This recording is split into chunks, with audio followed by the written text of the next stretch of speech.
I interviewed several people that were in the room with Francis Collins and the CDC director when they made the decision to pull out of thin air the 6-foot distancing and to ignore the pandemic preparedness plans, to ignore everything and to run to one side of the boat that the bureaucrats were insisting upon. And when guys like Scott Atlas showed up and gave them the data that showed them they should be making different decisions, they told them to take a hike. They should lose their jobs for that. These very same guys who were in the room said they were at a party. One guy, this friend of mine, this guy named Paul Alexander, and he came into a party at the State Department, and they said, listen, Paul, don't worry about these people that get elected. They don't run the government. We do. I was so disgusted by that I thought, wow, we have a bigger problem than I had thought. Free speech is under attack. Elected officials and the will of the people begs no issue in Washington. This must go. All right, guys, good Tuesday. Never a slow day. A lot to get into. Josh Hammer from the Article 3 Project is here, and Dr. Drew Pinsky, he's here as well, getting an update on the Maha agenda. All right, couple things that are really interesting, because I'm going to get to the nominations with Josh Hammer. He's with the Article 3 Project. He knows this stuff like the back of his hand, and it's going to be fascinating about the nominations process. This is the stuff you won't hear anywhere else, trust me. But real quick, Russia is now in question as to what's going on there. They say that Ukraine fired 6 U.S.-made missiles at Russia's region overnight. They're now basically saying that they are willing to use nukes if Russia is attacked in any way. So this is a big deal. And Biden is out of the country. The VP is headed to Hawaii. I am very, very concerned, just to be blunt, about what's going on. It is concerning.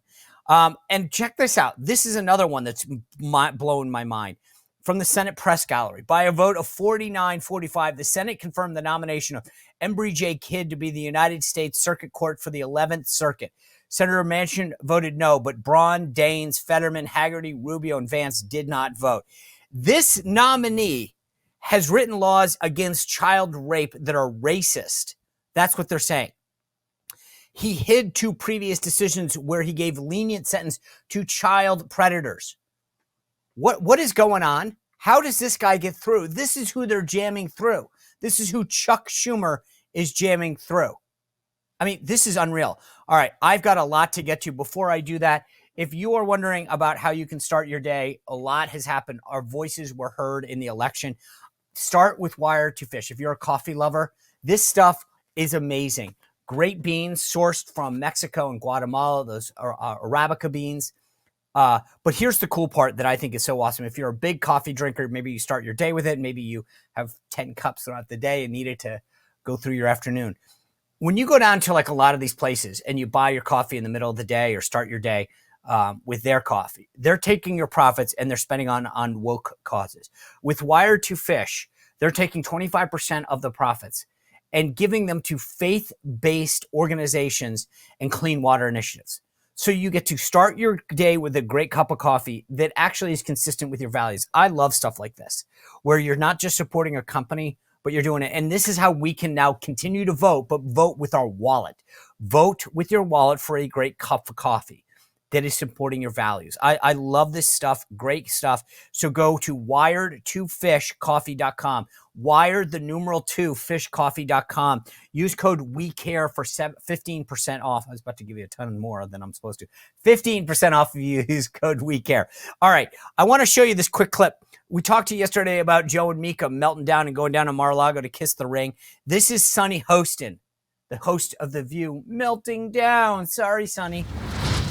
When we think about the president-elect and cover the president-elect. And I don't think you need to sit down for 90 minutes at Mar-a-Lago and kiss his ring to be able to speak truth and to be able to cover a story. Unbelievable. I mean, guys, this is nuts. And Ellen Seltzer, remember that pollster that got it way wrong? Well, she's retiring. Yeah, if you blow it that big and you're getting as much backlash as she has, it makes sense. That's a big thing. All right.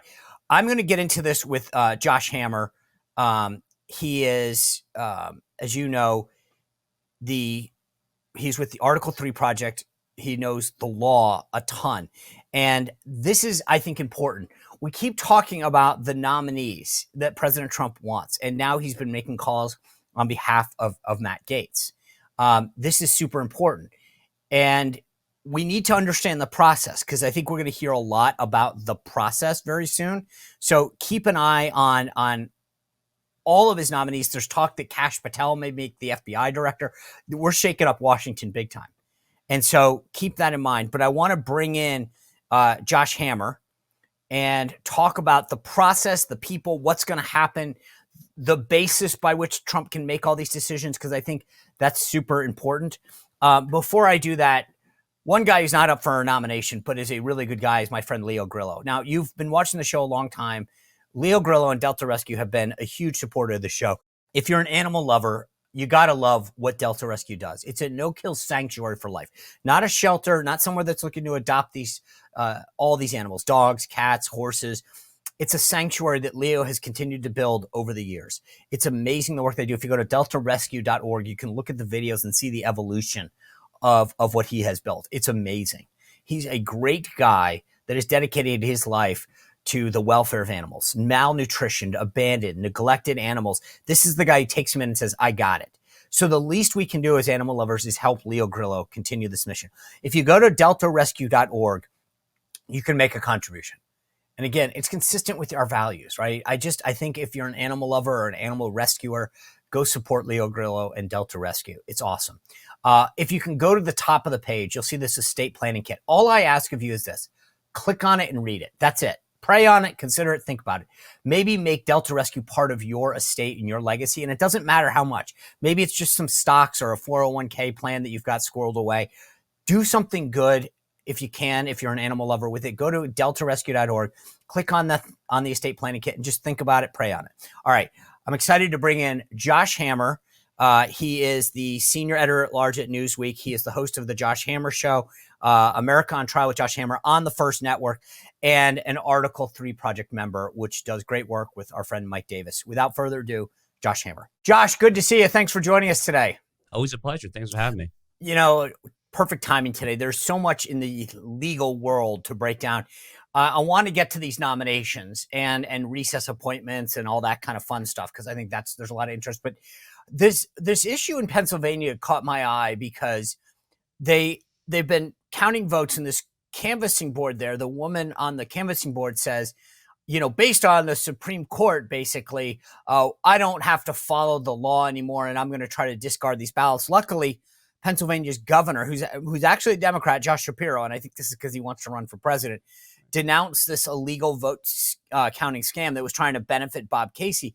But and this is what he said. He said, any insinuation that our laws can be ignored or do not matter is irresponsible and does damage to our faith in our electoral process. The rule of law matters in this Commonwealth. And as I've always said, it is critical for counties and officials in both parties to respect it with both their rhetoric and their action. I kind of find it, I mean, I'm glad he stepped in, but had he not, I find this like lawlessness. If it hadn't happened in the open, I'd wonder how often this could happen. Yeah, Sean, I think that you're asking the right questions. I think that any American who's been watching what's happening in Bucks County, Pennsylvania, and perhaps a few other counties throughout the Commonwealth should be asking these exact sort of questions. If you had the shoe on the other foot, if you had Republicans on canvassing boards working on local election commissions, literally working in local precincts at the polls, if you had people on the Republican side of the aisle who are actually saying publicly out in the open, yeah, I don't particularly care what the state Supreme Court said, I'm just going to count these ballots. The courts can do with them what they will, just in case. I mean, people would go to jail for this. I mean, there would be heads rolling at that particular point there. So, I mean, to say this is a double standard, I think would be something of an understatement. I think that you're totally correct to note, by the way, that Josh Shapiro is stepping in because he does still have national political ambitions. He sees that his own political party is deeply wounded. He probably perceives that is at least in small part due to the fact that perhaps he was snubbed for Tim Walz on the vice presidential nod. So he's trying to read the tea leaves themselves there. Pennsylvania really has been ground zero for a lot of these electoral shenanigans for many, many years now. I'll be honest with you, on the precipice of this particular election, and thank goodness Donald Trump won, and he won by a good margin in Pennsylvania, I was very, very nervous about Pennsylvania. This was the site of a lot of the electoral back and forth 4 years ago. The Supreme Court, notably in 2020, did not step in. That's the U.S. Supreme Court. They did not step in the way that I thought they should have to resolve some of these ambiguities pertaining to mail-in ballots and whatnot there. It's really unfortunate, Sean, that here we are from a legal perspective in 2024, 4 years after the contested election in 2020, and we still don't have a lot of national resolution as to what ballots can and cannot count. Perhaps that's somewhat of an inevitability because elections in America are still a local and state issue primarily, but you really hate to see it when this happens. Again, thank goodness these thieves, and that's what they are, they're thieves, they're crooks, thank goodness they were caught out in the open and that Shapiro did something about it. But I mean, I find it funny. The media always talks about, this sort of stuff never happens. And then when it does on the other side, they ignore it. But could she be prosecuted in any way? Because, I mean, she's in Bucks County in an open forum saying, I don't want to obey the law. Is that a violation of the law? So it depends, not to get too in the weeds, but it technically depends on the scope of the order from the Pennsylvania Supreme Court. So if their order was trying to bound all people on election commissions throughout the Commonwealth of Pennsylvania, which is my understanding that it was, then in that case, yes, you could probably be prosecuted in that case for objectively defying a court order to which you are bound. But it depends specifically on exactly how the court phrased its ruling. A lot of times courts will very narrowly try to bind the actual named litigants to a particular lawsuit without trying to definitively resolve the issue for those who are not named there. But if I understand this particular case correctly, they were trying to bind all parties throughout the state. I would, if I were a prosecutor there in the broader Philadelphia area, maybe an incoming U.S. attorney, frankly, in the new Donald Trump administration, I mean, heck, you could probably find a criminal statute whose statute of limitations has not told at that particular point. That's exactly, actually, Sean, the kind of creative prosecution that I would hope the new Trump DOJ would have in mind come January 2025. Love that. That's what I was, see, this is why I love you. Because I was like, how can we basically show, you guys have been talking about prosecuting people who do this for a long time. Well, here you go now. Like, that's exactly, we should find out who that new U.S. attorney is and make that a priority, because the Democrats get away with this crap. We get accused of being election deniers and trying to steal elections. And here they do it in public and no consequences. That's the answer right there that you just gave us. The new U.S. attorney needs to make this a priority. All right, I don't mean to interrupt this conversation, but you were surprised, just like some of these Democrats are surprised by Donald Trump's nominees. But if the power goes out, you don't want to be surprised. And I know that I won't be, because I have a Patriot Power Generator 2000X in my house. Boom, I got it. I won't be surprised. I'll be ready. And I think that you should be too. You never know when something's going to happen. And that's the cool thing. This is the Patriot Power Generator 2000X. It runs off a solar panel that comes free with it. So you don't have to worry about running to the gas station. You don't have to worry about fumes or noise. This thing can go in your kitchen, in your bedroom. It doesn't matter, because there's no fumes, there's no noise. You can put it in your car and bring it to a friend's house, and it powers the most powerful things. Refrigerators, tablets, TVs, computers, medical devices, you name it. Go to 4patriots.com/Spicer. The numeral 4patriots.com/Spicer. It's so easy to use. It's got a ton of plugs and USB ports, so you can handle anything. And if you can take it on the go, it's totally portable. I can lift it up. 4patriots.com/Spicer. All right, back to the conversation. Let's move on to these nominations. The big one, I think, that's freaking everybody out is, from the left and the media, is Matt Gaetz. Just when I talk to people in the transition world, one of the things that they say to me is, hey, Gaetz was investigated by the Department of Justice, run by Merrick Garland, Biden's nominee, and they passed. So the idea that the House of Representatives, it's not a law enforcement body that has no real investigative authority, may have taken testimony, shouldn't hold as much water. What do you say to that?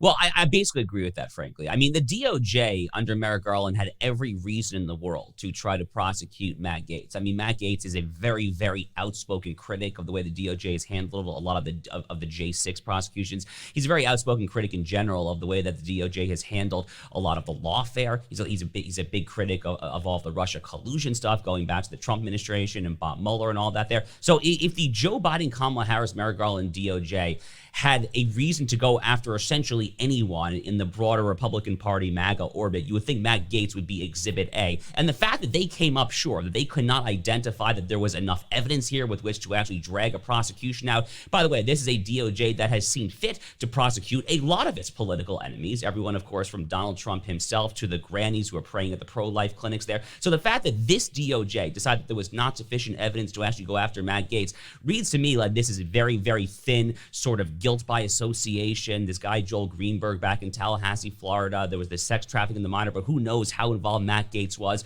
And that, to me, indicates that the House Ethics Committee likely is resting on a very thin reed right now. Look, at this point, Matt Gaetz is also a private citizen. I mean, he has resigned from Congress. Sean, he is a private citizen just like me or you at this point. He is not formally the U.S. Attorney General yet. I hope that he gets it if that's who Donald Trump wants to be his Attorney General. But right now, he is just a private citizen like anyone else out there in this country. And for the House Ethics Committee at this point to release a report trying to smear someone's name could set a deeply, deeply chilling precedent for the future of how the Ethics Committee and various other committees in Congress go about their work. To me, frankly, the word that comes to mind, and this is a word that the left loves to use to accuse the right many times of being, the word that comes to mind is McCarthyite. To me, that would be the use of power that the House Ethics Committee will be doing right now to release this report after Matt Gaetz has already resigned from Congress. Okay, so let's just say that it leaks out, because let's face it, the Democrats are going to do whatever they can. And there's behavior that's unbecoming. That's very different than criminal, right? I mean, that's okay. Just because you might have done something, inappropriate, and I'm not excusing behavior, just so anyone understands, but I want to make sure you're the lawyer here. There's a difference. The House Ethics Committee can come out and say, yeah, there are these allegations, blah, blah, blah, blah, blah. But they don't have the authority to charge him with anything. All they would do is refer him back to the Department of Justice, which has already said we didn't see anything here. Yeah, that's exactly right. So Congress has no ability to file charges whatsoever. They can recommend charges to the DOJ, but the buck basically stops there. This would be just a political operation. Democrats would be leaking this report to the media for purposes of trying to derail the Matt Gaetz for AG nomination, not for any other particular reason. There's virtually no chance here in a lame duck transition period that the Merrick Garland DOJ is going to look at this report, which, based on what I can tell, doesn't really have any new information to begin with. There's no chance that they're going to look at this report and be like, oh my goodness, wow, we really should have charged Matt Gaetz. I just don't see it happening. Not at this particular point. It would be for one reason only, which is to deny Donald Trump his pick for Attorney General. All right, so the women who are testifying or testified apparently to the Ethics Committee in the House of Representatives, their lawyer is making the rounds. Did your client believe that Gaetz at the time knew that her friend was underage? Yeah, so the House was curious about that. She testified that her belief was that Representative Gaetz had no knowledge that she was under 18, that she was 17 years old at the time. And he says that Matt Gaetz may have had some kind of contact with the client, his client or whatever. And when he was asked specifically, did Matt Gaetz know that this woman was underage? He said affirmatively no. From a legal perspective, does that matter? Well, look, so Matt Gaetz, allegedly this party happened in Florida. I think there were some in D.C. So it depends on the local statutory rape statute. I mean, rape is a jurisdiction-specific crime. So when it gets into statutory rape under the age of 18, minor, it depends on whether or not you need a certain type of subjective knowledge.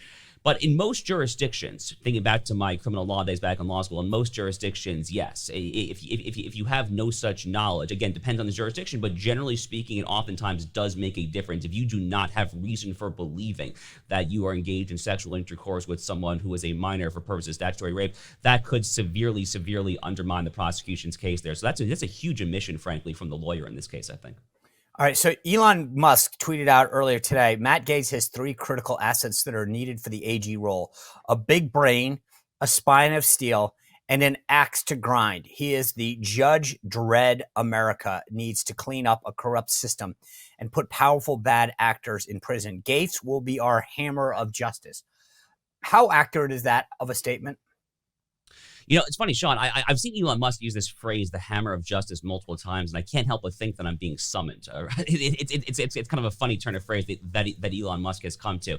Look, I mean, if you're looking for someone who is going to do that which Donald Trump has vowed to do on the campaign trail 3 presidential elections in a row now and actually drain the swamp, if your goal is to literally clean house at the Department of Justice, to get mass resignations from addle-brained institutional beltway U.S. attorneys, line prosecutors, people like that, and you want a whole new crop of people to get in there to totally turn this agency around, I think he's the right guy. And Donald Trump, by the way, I think is totally justified in wanting someone to be his attorney general who is demonstrable pro-MAGA bona fides, someone who was an arch staunch loyalist. It was the DOJ the first time around during the first Trump term that was the origins of the entire internal deep state de facto coup against him from day one of his presidency. So it makes total sense, given that, and then given the lawfare with Jack Smith and Merrick Garland, I totally understand why Donald Trump wants someone who has been in his corner time and time again to be his attorney general. Now, I guess the one caveat that I will say is that America does need a Department of Justice. You can't just literally burn down the nation's top law enforcement agency. We need prosecutors. We need law and order in this country there. So as long as we can still get young, good lawyers to serve their country, which I don't think is going to be a huge issue there, but as long as we don't throw that baby out with the bathwater, then I support the pick. The one thing that's interesting is there are a bunch of lawyers who have defended Trump in various capacities, everyone from Alan Dershowitz on down, who have said that when you kind of align yourself with the Trump world, you pay legal consequences. There's efforts to debar everybody from Dershowitz to people who worked in the White House counsel's office. So that gets back to the point that you just made. How, like, if you're a young lawyer that's on board with the Trump agenda and pursuing justice where it needs to be done, how concerned are you about your career? So this was a very large concern 4 years ago. I'm not going to pretend like it wasn't. I have a lot of personal anecdotal stories, actually, of friends, colleagues, law school classmates, people who worked in the administration and then were essentially scarlet lettered, for lack of a better expression, when they tried to enter private practice after serving in the Trump administration. I think, Sean, that's a little different now than it was 4 years ago for a couple of reasons. One is that Donald Trump has now been given, as the media likes to say, he's been giving something of a mandate. He just became the first Republican since George W. Bush in 2004 to actually win the national popular vote. I think you have more people, even at elite institutions. Jeff Bezos of the Washington Post would be a good example. People who are waking up and saying, okay, you know what? Maybe a majority of Americans are actually not a bunch of troglodyte, fascist, Nazi Hitlerites. Maybe they actually just disagree with me on the issue. So I think that sentiment is becoming slowly more mainstream. We saw Joe Scarborough, Mika Brzezinski go to Mar-a-Lago to try and make up with Trump. I think that sentiment is slowly getting out there. The other thing I will say for purposes of law firm recruitment and the young lawyers at DOJ is if you look at the under 35 demographic, Kamala Harris won by 1 point. To me, that is the single most astonishing demographic shift from the 2008 Barack Obama coalition. Well, who are these young lawyers that are graduating law schools and then trying to go into the DOJ and then private practice? Well, they're people that fit that demographic. They're people in their late 20s, early 30s, late 30s at the latest there. So, I mean, literally just looking at who comprises this demographic block, it's basically 50-50 split between Democrats and Republicans at this point. That is a huge difference from 16, 17 years ago when Barack Obama was ascendant. Heck, it's actually a pretty big difference from even 4 years ago. So for those two reasons, I think that it's less of a problem now than it would have been just a few years ago. You know, Josh, it's funny you say that because a lot of times when I walk into a room, and people obviously will know who I am or that I worked for Trump, I will admit stereotyping people. I'm like, okay, this is a room full of fill in the blank, young people. And the odds that young people like Donald Trump are probably small. And I looked at the results over the last few days like you did. And I thought to myself, this has made it a lot harder. Like you walk in, you see how the gains that Trump made in all of these various groups, constituencies. And I thought to myself, wow, this is kind of cool. Now, I used to walk in, you know, I'm writing a column about 2016 to win versus 2020 for my SeanSpicer.com. And I've been thinking a lot about this, is that after 2016, people would say, well, you didn't win the popular vote. These groups are all against you, whatever. Now, It's very different, right? It's like those people, like we don't know anymore. You look at the advances that Donald Trump made with black men, Latinos, Hispanics, young men, women even. And it's like, now you walk into a room and you're like, hey, you're in the minority if you're not with me. No, totally right. I mean, what we've seen, Sean, is nothing less, and this is the way that I phrased it in my own column. What we've seen is nothing less than the death of Obama-ism as an era in the Democratic Party's institutional history. Look, I mean, political parties go through various phases. I mean, the Republican Party had Reaganism, now we have Trumpism. The Democratic Party, once upon a time, had Jacksonian populism, and there was the FDR New Deal. Well, Obama-ism, broadly speaking, has been the theme of the Democratic Party for the past 2 decades. In my opinion, Sean, Obama-ism died earlier this month on the evening of Tuesday, November 5th, when Barack Obama and his legacy, he put it all on the line. Barack Obama was probably the #1 surrogate on the campaign trail for Kamala Harris and Tim Walz there on the closing stretch. He was trying so hard to rekindle that 2008 magic. Let's get the band back together, hope and change and this and that. He did it at the DNC in Chicago. He did it on the campaign trail across the Great Lakes states in Michigan, Wisconsin there. And he came up as a major dud. And all these demographic blocks, I mean, the stats are astonishing. I mean, here in Florida, where I live, Miami-Dade County, 70% Hispanic county, going to Donald Trump by double digits. Starr County, Texas, 97% Hispanic county, most Hispanic county in the entire United States, going to Donald Trump by double digits. Are you kidding me? I mean, this is realignment level stuff there. And I don't know where the Democrats go from here, frankly, in terms of trying to put Humpty Dumpty back together again. But what I know for sure is that I'm happy it's not my problem. Let's get back to the DOJ for a second. You talked, like, if a bunch of people, Matt Gaetz becomes AG, do you think you're going to see mass resignations at DOJ? And if so, does it matter?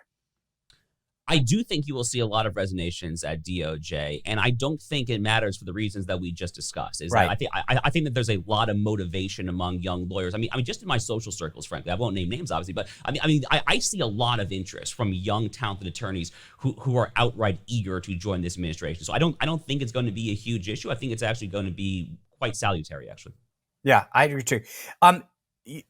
Jack Smith and others really went after Donald Trump, and Jack Smith has said that he's walking out. Bill Barr last August praised Jack Smith and talked about how great he was for this. We'll play the clip now. He's an aggressive prosecutor. He's the kind of prosecutor, in my view, that if he thinks someone has committed a crime, he homes in on it and really goes to try to make that case. There's no question he's aggressive. But I do not think that he's a partisan actor, he personally. All right, so does that need to stop? In other words, it's one thing if they resign, but does a Matt Gaetz or whomever need to go in and kind of root out the bad guys too? I think so. Yeah, look, Jack Smith, I mean, as Jim Jordan and House Judiciary Committee, as they said, maybe a week and a half, 2 weeks ago, I mean, preserve your records, preserve your papers. I mean, we recently saw this deposition go public from Nathan Wade, the former special prosecutor in Fulton County, Georgia. And Fannie Wade, whatever her name is, right? Fannie Willis's boyfriend. Yeah, exactly. Yeah. Her former and perhaps current boyfriend. It's not really clear exactly, but he was being deposed by Jim Jordan, House Judiciary Committee. And it turns out that we saw records, and he admitted in his deposition that he was in and out of the Biden administration. He was visiting the White House counsel's office. I mean, what kind of collusion was going on here? I mean, there are actually federal charges on this. I mean, 18 U.S. Code Section 241, for instance, criminalizes a conspiracy to undermine your fellow citizens' constitutional rights. But Josh, I think I don't mean to interrupt you, but it's so important what you're saying right now. The media says, when people say that the Biden DOJ went after President Trump, and they say there's no evidence of that. What you just said, I'm a non-lawyer, and I just went, I'll convict that guy, right? You go in and out. Why does Nathan Wade from Fulton County, Georgia, appointed by his girlfriend, need to go to the White House? Like, what? He's not there for a tour.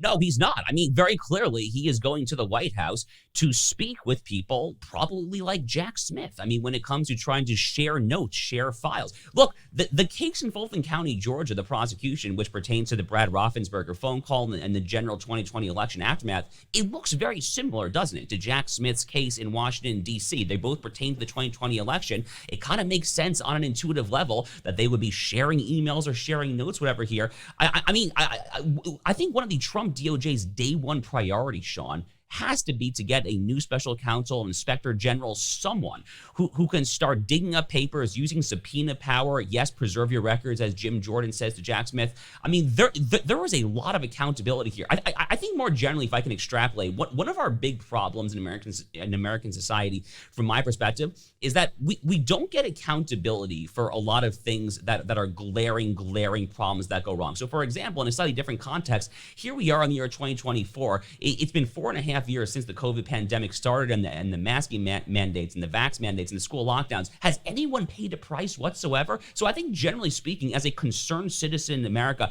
I want to see more people who commit glaring, egregious wrongs. I want to see some sort of price. Only then, I think, can we, the people, be made whole ultimately. I was going to ask you about that. So let's just get to it. Should there be retribution? Like, in other words, there's a school of thought that says, hey, we won.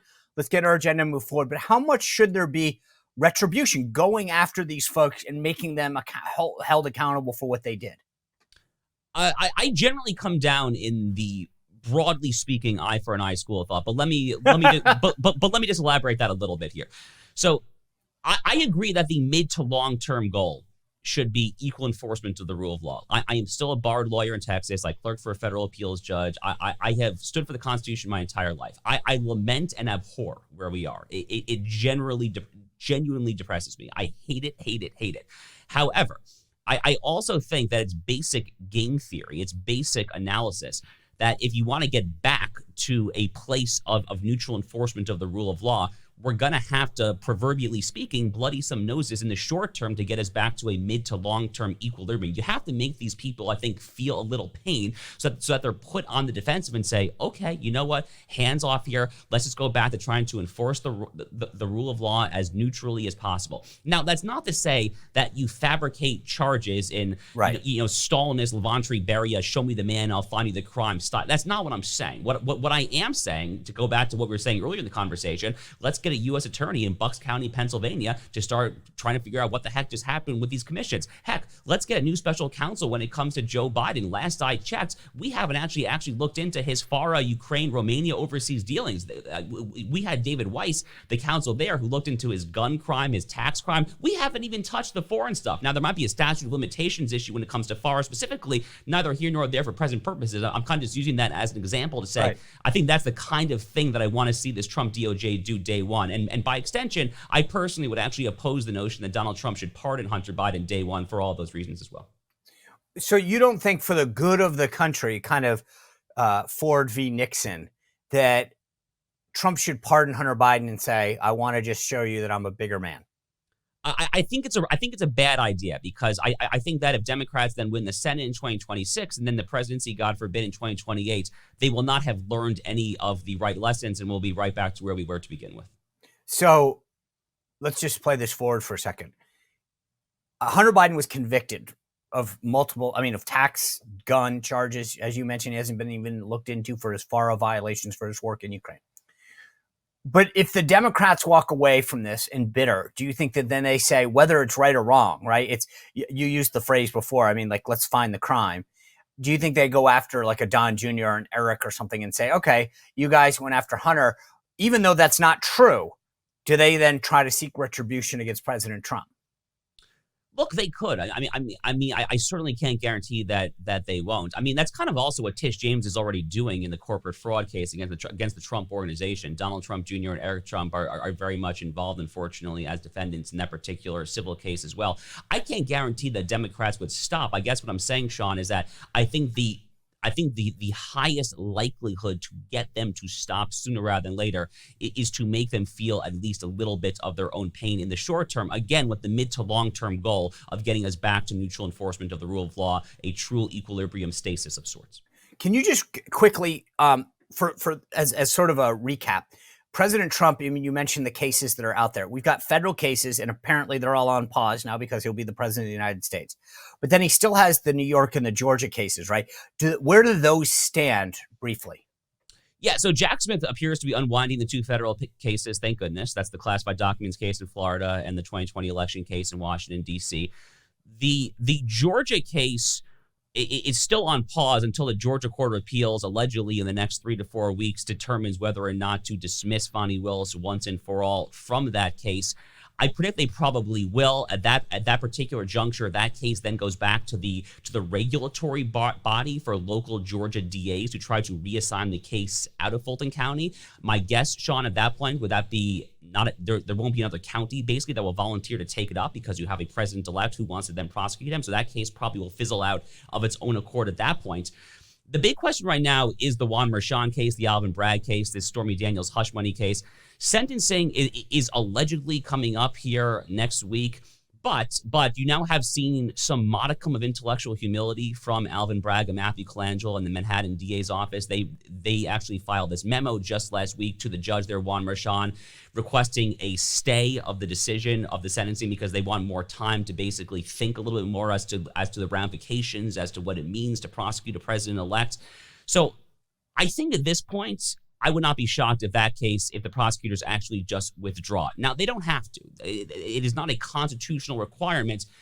However, Donald Trump's lawyers then could come over the top if they go ahead with sentencing and they have an interesting potential ace up their sleeve. We're in uncharted waters here, to be clear. These are all novel legal arguments. None of these have ever been made before. But they have a potentially interesting argument when it comes to the Article 6 supremacy clause of the Constitution. I think this is a very intriguing argument. You could basically say federal law is supreme, the Constitution is supreme, therefore the ability of the president to engage in his executive power and his commander-in-chief function is necessarily supreme to whatever state law may or may not criminalize in the Stormy Daniels case. That could potentially be a winning argument at the United States Supreme Court if Democrats really, really, really want to play this game. But I think at this point they're probably ultimately going to remove that case as well. All right, I want to. You brought up the president's powers. I want to, if I can, bounce back to nominations for a second because you made me think of this for a second. There's a lot of discussion about recess appointments. So the president's nominees are supposed to right now go through the confirmation process. The Senate has a hearing, then they vote, right? There's basically, from my understanding, two ways for recess appointments. One is, the president appoints somebody in an acting capacity when the Senate's out. But then there's another way that he can do this, which is he dissolves them and says, you guys are both in recess, the House and the Senate. And then he appoints somebody, which I have understood there to be sort of an uncharted constitutional question about whether he can. Walk us through the various options for recess and the legal issues that stem from both. Sure. So the recess appointment power, which is both in Article 1 and Article 2 of the Constitution, is basically there. And you have to think back to when the Constitution was ratified. I mean, the congressman would literally go home on their horse and buggy for the weekend. There were genuinely long recesses between sessions of Congress. So what happened if there was an emergency, if the president needed a new attorney general, a treasury secretary, God forbid someone passes away from pneumonia or sick or bedridden.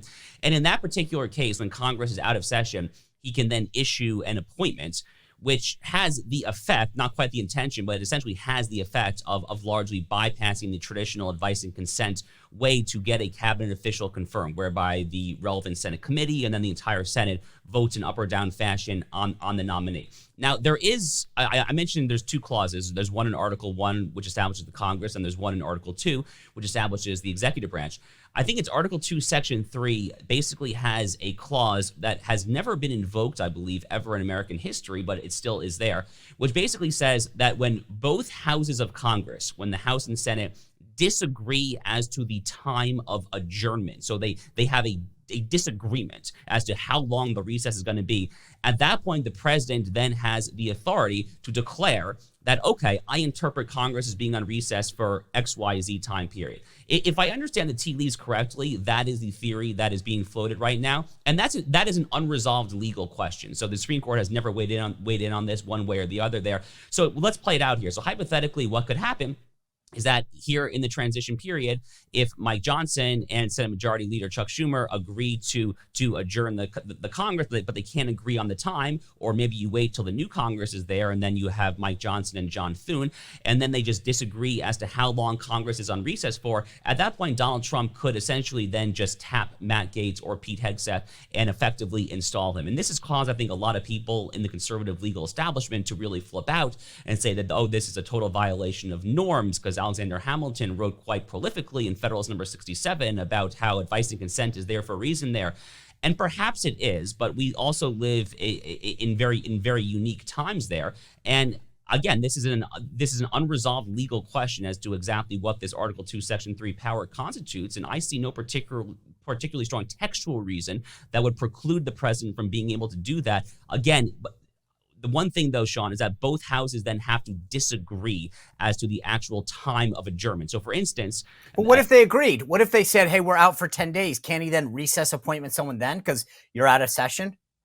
So at that point, he then could put in, I believe it would be an acting cabinet official at that point. Acting. Yeah, exactly. Okay. That's if I understand correctly, that would be the difference. Now, but if they disagree, then we're going to end up having a constitutional question, right? Is that what when you say that there's the legal community is freaking out, like we'll have to go to the Supreme Court for a ruling?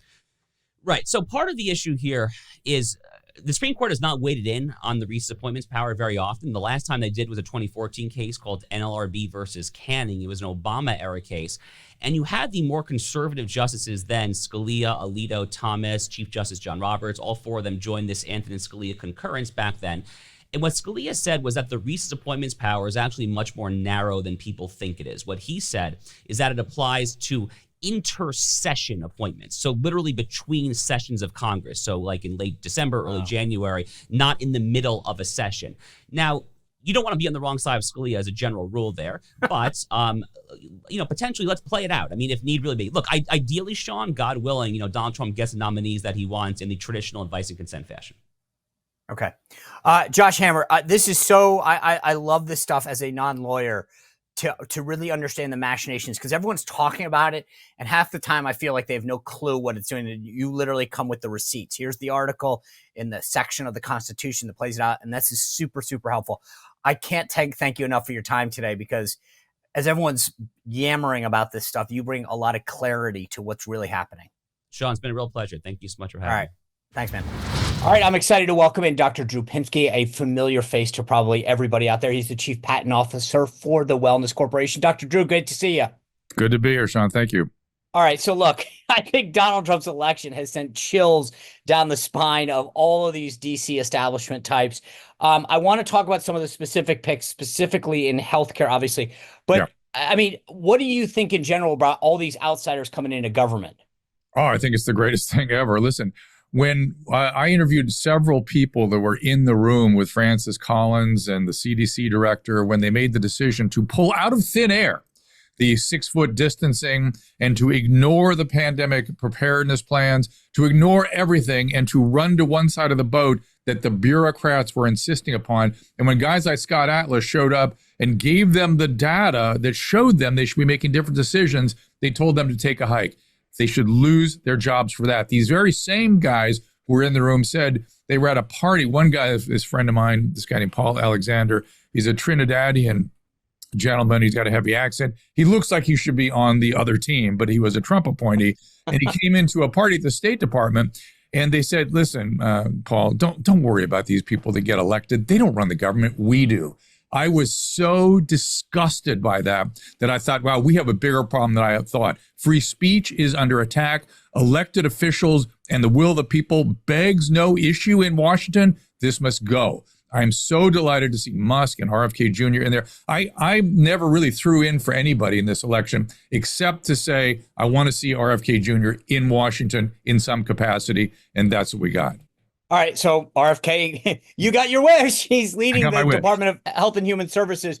How important is this in terms of a signal to the healthcare system? Well, it's a signal that business as usual is no longer. He told me this a year ago that first thing he was going to do, and he's already announced this again, is bring up a RICO statute against the aligned forces in medicine that are adulterated by money. So it's the medical societies, it's the journals, the lead journals in particular, it's the pharma, it's the cozy relationship with the FDA, where people that are regulators go back and forth between positions in the executive structure of a pharmaceutical company. This must all stop. And he's going to give them an opportunity to straighten it out. But things like advertising on television, pharmaceuticals determining what gets published in a major journal, you could see it in full bore, fully exposed during COVID. COVID, as egregious as it was, did us this great favor of exposing things that people like me had no idea were going on, but have been coming for quite some time, including that most physicians are employed and were following the directives of their bosses, not their sacred mandate as physicians. All this has to be straightened out. All right, I know this is kind of outside the healthcare realm, but since you mentioned the outsiders coming in, a lot of controversy regarding Matt Gaetz. Do you have a thought on him as Attorney General? I don't know Matt Gaetz. I became fascinated with him when he stood up to Kevin McCarthy, and I thought, well, this is a real dude. he's got the huevos at least, and if he's got a moral compass that is heading due north, I could get behind that guy. But I don't know him. We'll find out. All I know. Here's what I do know. Whenever lawfare forces or the press align against somebody, the overwhelming probability is that's the guy you want. And do not assume that there's any veracity to anything these people say, because they have shown themselves the same people that want to regulate your ability to speak your mind because you have disinformation or misinformation that you are spouting. Those same people are always wrong, have been propagandists, have never apologized, and do not change direction, and they need to be ignored. All right, so let's just RFK or whomever. What are the priorities? What needs to happen right now? Well, there's number one, number two, number three. You mentioned pharma on very TV. Simple. RICO action against the societies, the pharmaceuticals, and the major journals. Number two, no more pharmaceutical advertising on television. Number three, we have to do something with what's going on in science. Look to Brett Weinstein and what he has been saying. The how we teach science, what we think is science. Science is a very specific, delicate instrument that has to be used in a specific way, or you are doing nothing, or you're observing, or you're looking at patterns, or you're trying to figure out some statistical reality, but you are not doing science. And the idea that science is dogmatic, this is the Spanish Inquisition. This is how you get Galileo being ostracized. When there's a dogmatism to science, you need the skepticism always. Everybody who is a skeptic right now is aligned with Galileo. Let's remind ourselves, the Spanish Inquisition did not just catch their hair on fire. They reviewed his case 3 times. And the reason they came after him finally was he was recalcitrant. And they said, look, Dr. Galileo, if you're correct, which you might just well be, all of biblical liturgical analysis is wrong. And we're not up to reconsider the entirety of how we have interpreted the Bible. So just slow your roll, sir. He wouldn't. Okay, think about how much that is exactly what's going on today when you come up against the bureaucracy, particularly in the federal government. Doc, we got 30 seconds. I know you've aligned yourself with the wellness group. You're well known for all of the advice you've given over the decades. Why did you want to get hooked up with the wellness group? Because my entire career was spent defending the physician-patient relationship, and we have lost. And I have now moved my position to empowering the patient. We need to give the patient everything. We need to give them information. We give them access. And that's what the wellness company is doing. So great. That's why I love you, because you've been giving us advice forever, and you have become a trusted voice in this space. So it's awesome to hear you connect with them. Thanks, Dr. Drew. Appreciate you being with us. Thanks, Sean. Hey, thanks for tuning in, guys. What a great conversation with both Josh and Dr. Drew. We've got a great week ahead. We're going to continue our conversation about the MAHA movement with our friend Alex Clark later in the week. So make sure you come back, because we want to know how this is going to affect Bobby Kennedy, what his priorities should be, and where the opposition lies. If you're a big MAHA, folks, Alex Clark's going to give us the update. We'll see you back here tomorrow. Remember to sign up for my newsletter, SeanSpicer.com. It's free unless you want to become a VIP member. And tonight, we are, I hope you enjoyed this live event that we did. We'll see you back here tomorrow on the morning meeting at 9, then the show at 6. See you then. Well, if you enjoyed this content, make sure to like this video, subscribe, and click the notification bell to get more.